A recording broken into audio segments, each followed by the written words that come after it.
আসসালামু আলাইকুম প্রিয় শিক্ষার্থীবৃন্দ, আমি আনোয়ার হোসেন, প্রধান শিক্ষক দোপাখিলা উচ্চ বিদ্যালয় আলকরা চৌদ্দগ্রাম কুমিল্লা। তোমাদেরকে আজকের অনলাইন ক্লাসে স্বাগত জানাচ্ছি। আজকে আমি নবম দশম শ্রেণীর ইংরেজি দ্বিতীয় পত্রের ট্যাগ কোশ্চেন নিয়ে আলোচনা করতে যাচ্ছি। আশা করি ক্লাসটি তোমাদের ভালো লাগবে। করোনাকালীন ঈদ পরবর্তী এই সময়ে আশা করব আবারও তোমরা এই অনলাইন লেখাপড়ায় মনোযোগী হবে। তার দেরি নয়, চলো আমরা ক্লাসটা শুরু করি। ছোটবেলায় আমরা যখন ঘুড়ি উড়াইতাম, তোমরা এখন যখন ঘুড়ি উঠাও,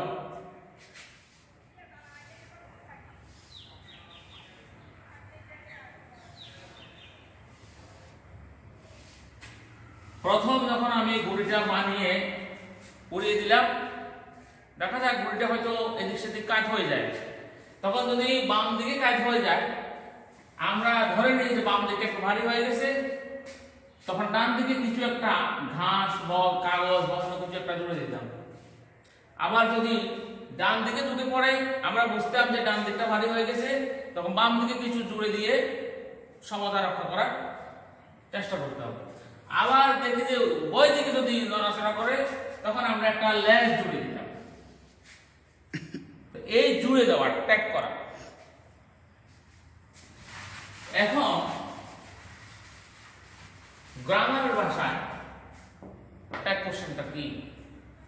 একটা সেন্টেন্স এর শেষে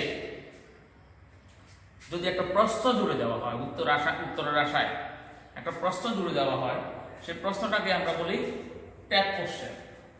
আমি এখানে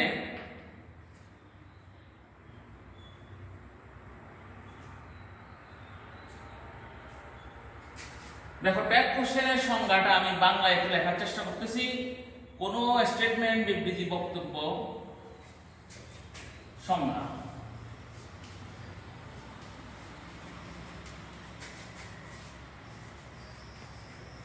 কোনো স্টেটমেন্ট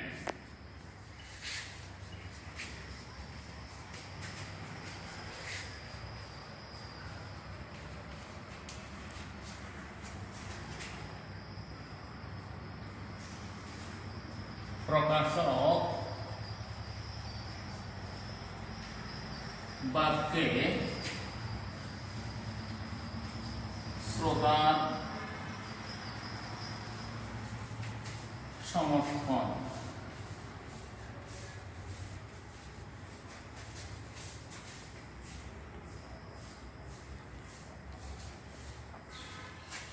আদায়ের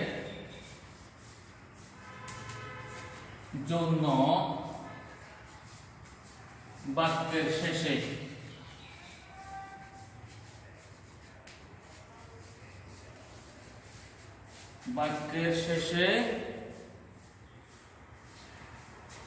যে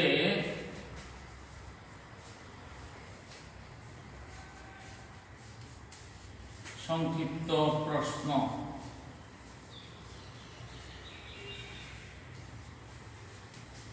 জুড়ে দেয়া হয় তাকে ট্যাগ কোশ্চেন বলে। ট্যাগ কোশ্চেন বলে। দেখো, কোন স্টেটমেন্ট প্রকাশক বাক্যে বা বিবৃতি প্রকাশক বাক্যে শ্রোতার সমর্থন আদায়ের জন্য বাক্যের শেষে যে সংক্ষিপ্ত প্রশ্ন জুড়ে দেওয়া হয় তাকে ট্যাগ কোশ্চেন বলে। এখন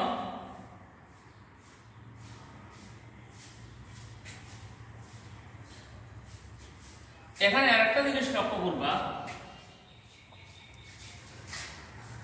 ট্যাগ কোশ্চেনটি কিভাবে প্রকাশ করা হয়।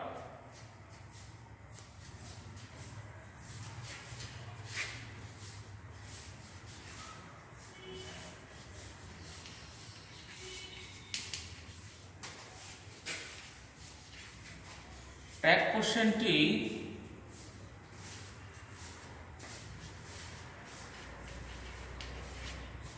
কথিত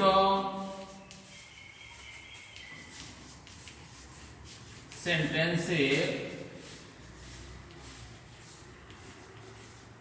প্রোনাউন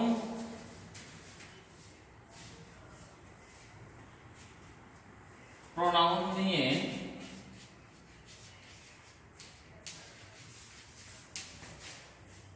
তার পূর্বে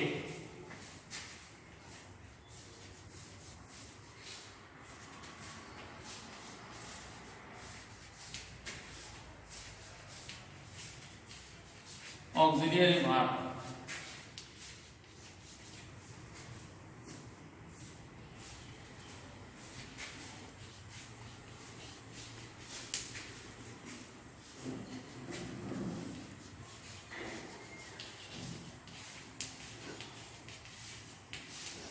লক্ষ্য করো শিক্ষার্থীরা, ট্যাগ কোশ্চেনটি কথিত সেন্টেন্সে প্রোনাউন নিয়ে তার পূর্বে অক্সিলিয়ারি ভার্ব বসিয়ে গঠন করা হয়। এখন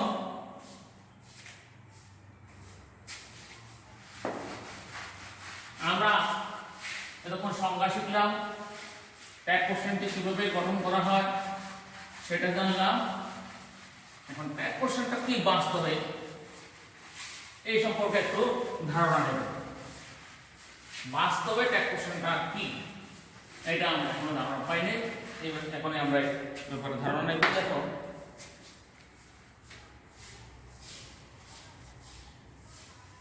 he is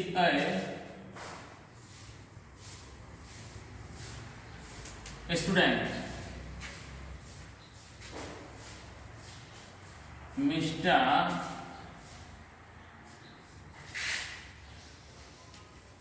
Amin is not a doctor. এখানে আমি দুটো সেন্টেন্স লিখলাম। He is a student. সে একজন শিক্ষার্থী। তো এখানে যদি আমি ট্যাগ কোশ্চেন দিই তাহলে সর্বশেষ যে স্টেটমেন্টের শেষে যে ফুল স্টপ আছে, ফুল স্টপটা উঠে যাবে, উঠে এখানে কমা দিতে হবে। এখন এখানে অপারেটর আছে ইজ, অক্সিলিয়ারি ভার্ব, এবং সেন্টেন্সটা আছে অ্যাফার্মেটিভ সেন্টেন্স, হ্যাঁ বোধক sentence. He is a student, সে একজন শিক্ষার্থী, এটা অ্যাফার্মেটিভ বা হ্যাঁ বোধক বাক্য। তো এটার ট্যাগ কোশ্চেনটা হবে নেগেটিভ বা না বোধক। এটা আমরা এই পরবর্তীতে শিখতেছি। অর্থাৎ অ্যাফার্মেটিভ সেন্টেন্সে ট্যাগ কোশ্চেনটা হবে নেগেটিভ সেন্টেন্সে ট্যাগ কোশ্চেনটা হবে অ্যাফার্মেটিভ। মূল স্টেটমেন্ট যদি অ্যাফার্মেটিভ থাকে তার ট্যাগ কোশ্চেন হবে নেগেটিভ, মূল স্টেটমেন্ট যদি নেগেটিভ থাকে তার ট্যাগ কোশ্চেন হবে অ্যাফার্মেটিভ। তো এটা অ্যাফার্মেটিভ সেন্টেন্স, এটা ট্যাগ কোশ্চেনটা হবে নেগেটিভ। অপারেটর আছে ইজ নিয়ে যদি আমি ট্যাগ কোশ্চেন বানাই হবে isn't he।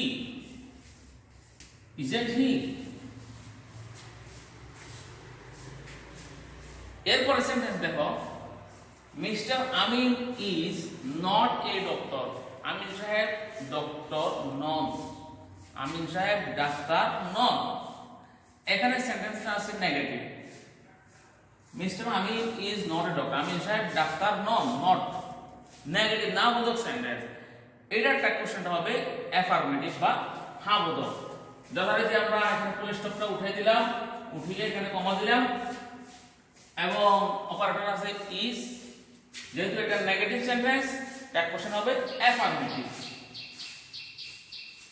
এখন এখানে সাবজেক্ট আছে মিস্টার আমিন, এখানে সাবজেক্ট মিস্টার আমিন হবে, তবে মিস্টার আমিনের প্রোনাউন হবে প্রোনাউন ফর্ম।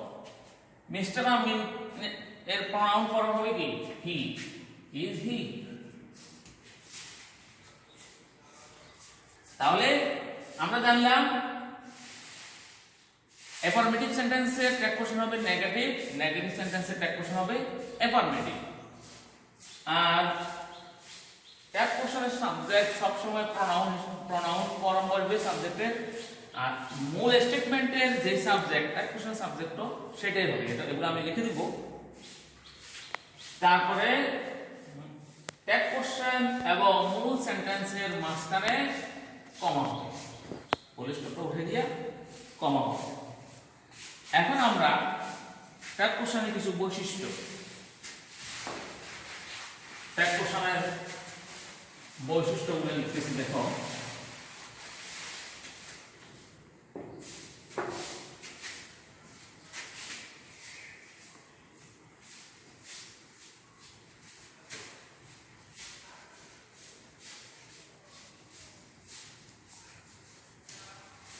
ট্যাগ কোশ্চেন এর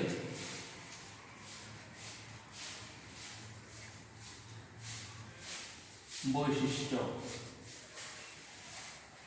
ট্যাগ কোশ্চেন এর বৈশিষ্ট্য।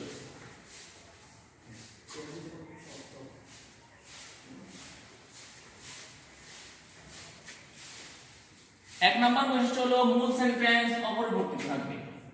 নাম্বার 1,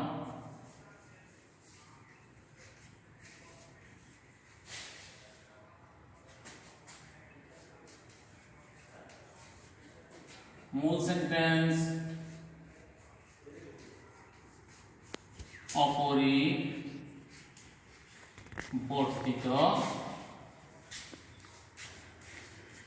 মূল সেন্টেন্স অপরিবর্তিত থাকবে। নাম্বার 2, সেন্টেন্স ও ট্যাগ কোশ্চেনের মাঝে কমা বসবে।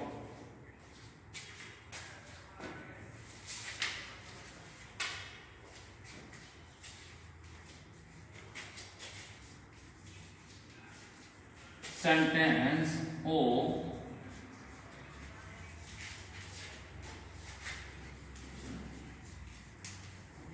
ট্যাগ কোশ্চেন এর মাঝে কমা বসবে। নাম্বার 3,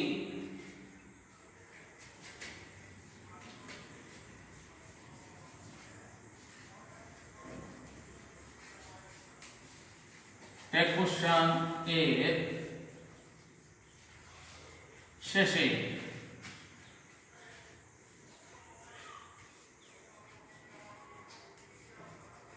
প্রশ্নবোধক চিহ্ন বসবে। ট্যাগ কোশ্চেনের শেষে প্রশ্নবোধক চিহ্ন বসবে।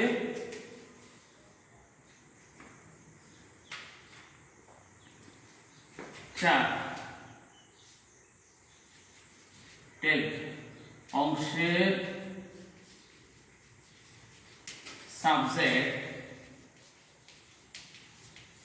ট্যাগ অংশের সাবজেক্ট সর্বদাই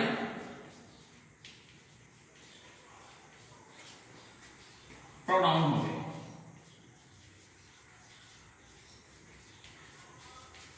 ট্যাগ অংশের সাবজেক্ট সর্বদাই প্রোনাউন হবে।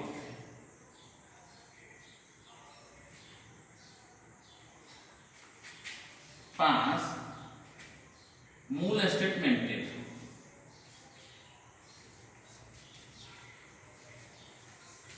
স্টেটমেন্ট এর সাবজেক্ট, সাবজেক্টটি স্টেটমেন্টের সাবজেক্টটি ট্যাগ কোশ্চেনের সাবজেক্ট হবে।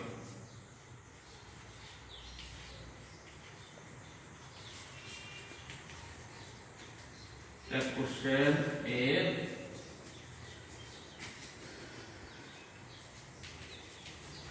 সাবজেক্ট, স্টেটমেন্টের সাবজেক্টটি ট্যাগ কোশ্চেনের সাবজেক্ট হবে।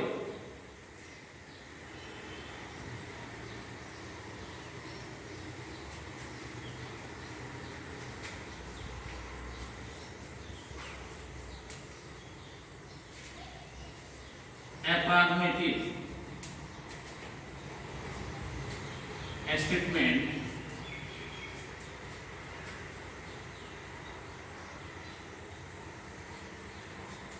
অ্যাফার্মেটিভ স্টেটমেন্ট এর ট্যাগ কোশ্চেন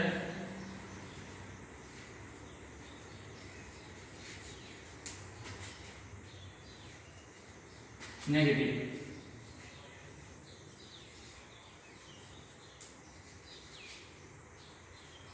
এবং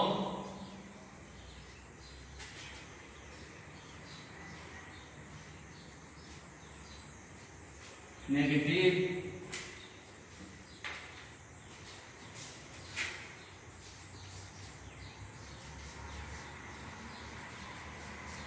statement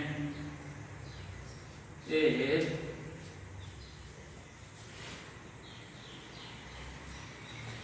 take question affirmative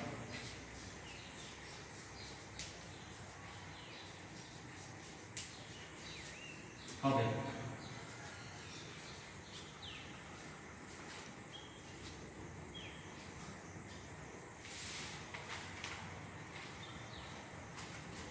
সাত এবং শেষ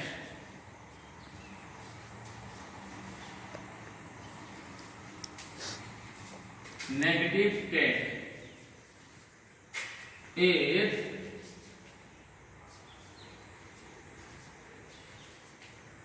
auxiliary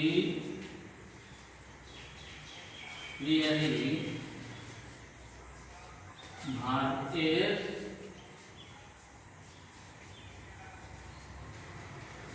সংযুক্ত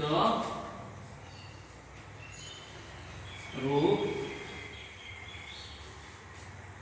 নেগেটিভ ট্যাগের অক্সিলিয়ারি ভার্বের সংযুক্ত রূপ বসবে। প্রিয় শিক্ষার্থীবৃন্দ, এক কোশ্চেনের এই বৈশিষ্ট্যগুলো থাকে।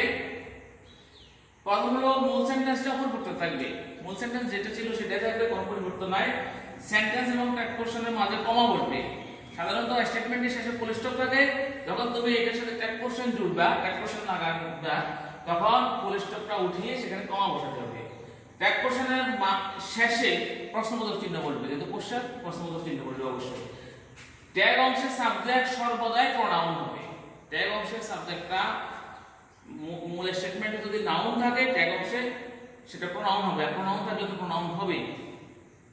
স্টেটমেন্টের সাবজেক্টটি ট্যাগ পোরশনের সাবজেক্ট হবে। স্টেটমেন্টের যে সাবজেক্ট ট্যাগ পোরশনের সাবজেক্টও সেটাই হবে। অ্যাফার্মেটিভ স্টেটমেন্টের ট্যাগ পোরশন হবে নেগেটিভ, নেগেটিভ স্টেটমেন্টের ট্যাগ পোরশন হবে অ্যাফার্মেটিভ। আর নেগেটিভ ট্যাগের অক্সিলিয়ারি ভার্বের সংক্ষিপ্ত রূপ বসবে। অ্যাফার্মেটিভ ট্যাগের অক্সিলিয়ারি ভার্ব যেভাবে আছে ওভাবে বসবে, আর নেগেটিভ ট্যাগ হলে অক্সিলিয়ারি ভার্বের রূপটা হবে সংক্ষিপ্ত। আজ এই পর্যন্তই প্রিয় শিক্ষার্থীবৃন্দ। আমরা পরবর্তী ক্লাসে ট্যাগ পোরশন সম্পর্কে আরো বিস্তারিত আলোচনা করব। সবাই ভালো থেকো, লেখাপড়া করো, আল্লাহ তোমাদের মঙ্গল করুন। আসসালামু আলাইকুম ওয়া রাহমাতুল্লাহ।